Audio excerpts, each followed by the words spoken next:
I'm Stefan Holt, and this is News 4 Now for Wednesday, October 17th. First, we'll take a check of the weather.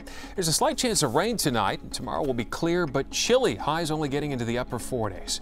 And now to the news and bombshell new developments in the Harvey Weinstein case. The Manhattan DA's office sent a letter to Weinstein's attorney saying that the former lead detective on the case told one of the producer's accusers she could delete embarrassing messages on her phone before handing it over to investigators.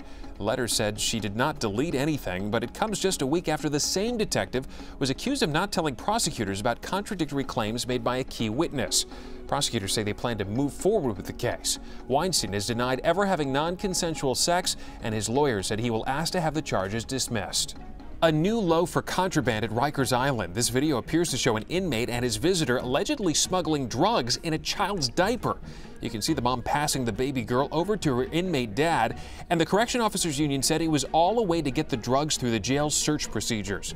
The union president is now calling on the city to put in high-tech body scanners to stop this from happening again. We see that every day. The baby diaper, the baby's bag.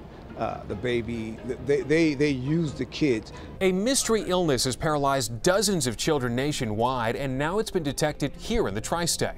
It's called acute flaccid myelitis. 3 of 62 cases reported this year have been in New Jersey. Symptoms are similar to polio, including drooping eyelids, facial droop, slurred speech, and arm and leg weakness. Even more concerning, health experts don't know much about the disease. One mom in Texas says her daughter's case started with a common cold. Then she couldn't lift her right arm.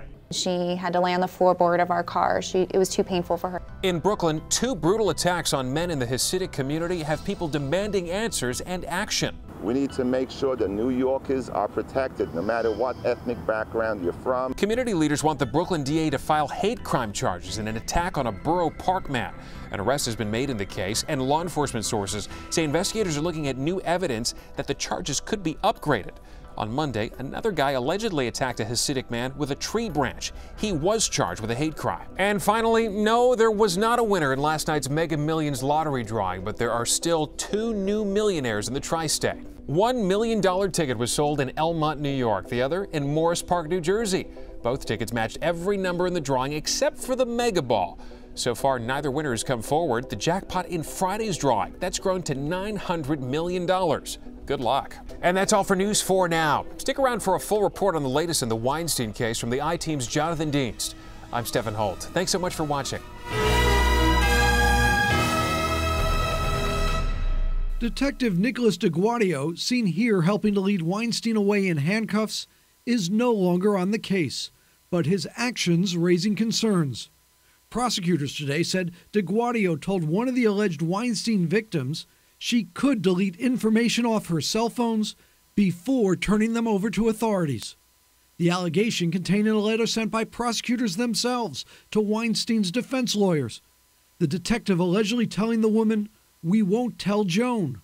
The lead prosecutor, Joan Aluzzi-Arwan. I bet you that Joan Aluzzi is more angry than I am, because he's compromised this investigation, and I think hopelessly compromised it. Defense lawyer Ben Brofman has said he plans to seek dismissal of the case. We will certainly argue that it has affected and infected all of the grand jury proceedings. But in their letter, prosecutors say the alleged victim did not erase anything, and she did the right thing, turning over the phones intact. This is the second time questions about the detective's handling of the case has been raised. Last week, the judge dismissed charges involving sex abuse claims involving Lucia Evans. Prosecutors said the detective did not disclose claims by a witness that Evans once allegedly claimed her encounter with Weinstein was consensual. With the Evans allegations out, prosecutors say they plan to move forward with the remaining charges. The NYPD in a statement today again said the evidence against Mr. Weinstein is compelling and strong. The NYPD will continue its work with the prosecution to deliver justice for the courageous survivors who have bravely come forward.